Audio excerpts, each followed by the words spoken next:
दोस्तों, महाराष्ट्र विधानसभा इलेक्शंस का आगाज तो हो चुका था और अभी प्रचार और प्रसार का समय आ चुका है। पार्टी के जो कैंडिडेट है वो अपने अपने तरीके से एड़ी चोटी का जोर लगा रहे हैं अपने अस्तित्व को बचाने के लिए। पश्चिम नागपुर विधानसभा क्षेत्र के हम मानकापुर के एरिया में हम लोग खड़े हैं और आप देख रहे होंगे हमारे पीछे एक मस्जिद है। एक कम्युनिटी के लोग हैं, हम उनसे जानना चाहेंगे उनकी राय क्या है, क्या वो इस इलेक्शन से अपना आने वाले भविष्य के बारे में क्या सोचते हैं, हम उनसे जानना चाहेंगे। काफ़ी लोग हैं हमसे बात करना चाहते हैं, तो हम सबसे पहले हम बात करेंगे अंसारी साहब से।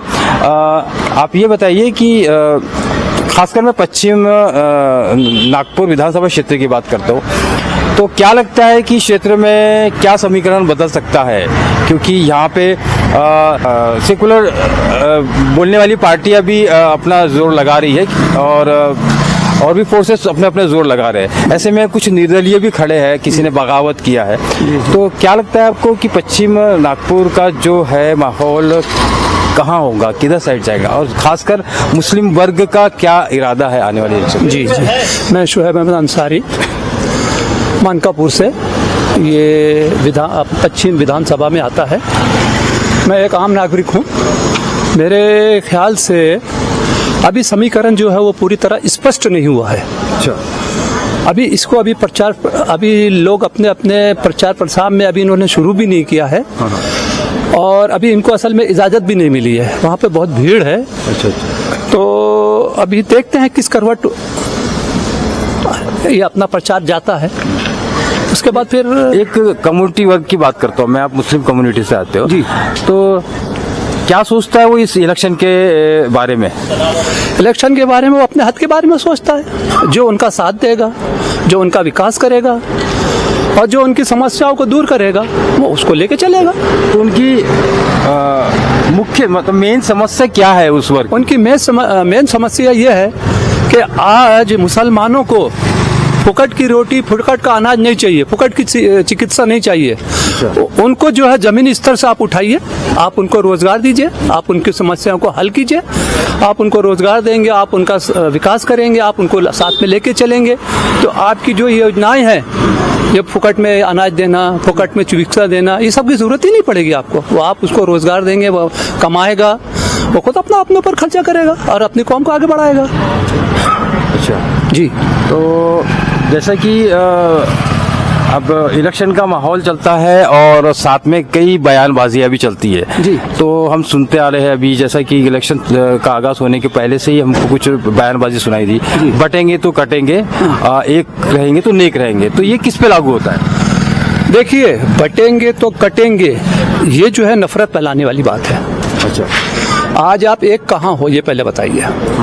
आप किसी भी समाज का, कोई मुसलमान की यहाँ बात मत कीजिए। अच्छा, आप कोई भी कमेटी में जाइए, सिख में जाइए, सिंधियों में जाइए, मुसलमानों में जाइए, एससी में जाइए, आज वो बटे हुए हैं, एक है कहाँ? तो मतलब ये जो नारा है तो ये सभी के लिए लागू होता है कि बटो मत, एक साथ रहो? ये तो बुनियादी नारा होना चाहिए। ये तो नारा आपको देना ही नहीं चाहिए। ये तो आपके कहना चाहिए, आपके खून में होना चाहिए ये सब चीजें तो। अच्छा, इसका प्रचार प्रसार करना ही नहीं चाहिए। अच्छा, बटेंगे तो कटेंगे, ये जो है भाषा जो है, ये एक पढ़े लिखे की भाषा नहीं है। एक समाज को अच्छा संदेश नहीं जाता इसका। आप खुद एक हो जाओ तो इसकी नारा की जरूरत ही नहीं है। सही है ना? तो इस पूरे इलेक्शन में जो मुख्य भूमिका जिसकी होती है वो होता है मतदाता। उसका अधिकार होता है, उसका जो मत होता है, उसका वोट जो होता है वो बहुत अहम किरदार निभाता है। वो किसी पार्टी को, किसी नेता को जिता भी सकता है और हरा भी सकता है। तो हम ग्राउंड लेवल पे उन्हीं लोगों से हम लोग बातें कर रहे हैं, उन्हें जानना चाहते हैं कि भाई ये इलेक्शन में ये जो इलेक्शन हो रहा है, विधानसभा का जो इलेक्शन हो रहा है, इसमें उनका भविष्य कैसा रहेगा। तो आप एक नाम, अपना नाम बताइए। और इकबाल। तो आप यहीं, अच्छा, आप कहाँ रहते हैं? यहीं रहते हैं मानकापुर। पश्चिम नागपुर क्षेत्र में आता है आपको? अच्छा, ये पश्चिम ही आता है। अच्छा, रेलवे। तो क्या लगता है यहाँ का समीकरण, क्या लगता है आपको इस क्षेत्र का? समीकरण तो कुछ बता ही नहीं सकते, बता ही नहीं सकते। क्योंकि यहाँ टक्कर इतनी है हमारी इधर में, समीकरण का कुछ बोल ही नहीं सकते। तो आप एक मुस्लिम कम्युनिटी से आते हो, तो हाँ। मुझे बताइए कि ताए ठाकरे जी ने काम किया है काम किए हैं, तो उनके चांस है। उनके चांस लगता है। तो नहीं, जैसे कि आपकी भी कम्युनिटी से कोई खड़ा है, कोई कैंडिडेट खड़ा है, निर्दलीय खड़ा है, तो क्या उसके बारे में क्या राय है आप लोगों की? अब वो बोल सकते हैं कि टक्कर हो सकती है, थोड़ी बहुत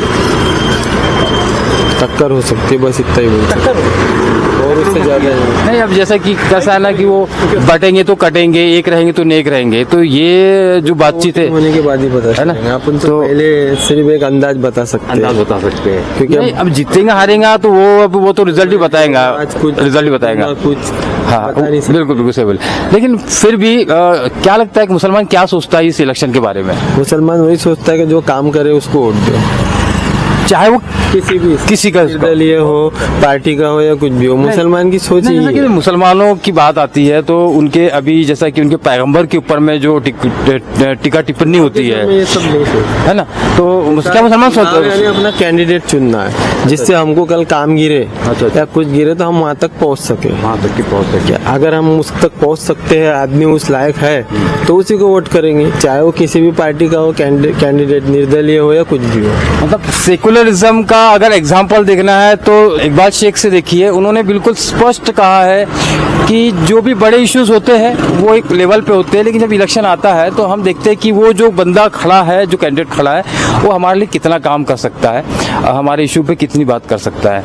तो एक जागरूक नागरिक के तौर पे उन्होंने अपना एक जवाब दिया है, तो हम ऐसे ही और भी लोगों से हम जानना चाहेंगे। तो भाई शुक्रिया।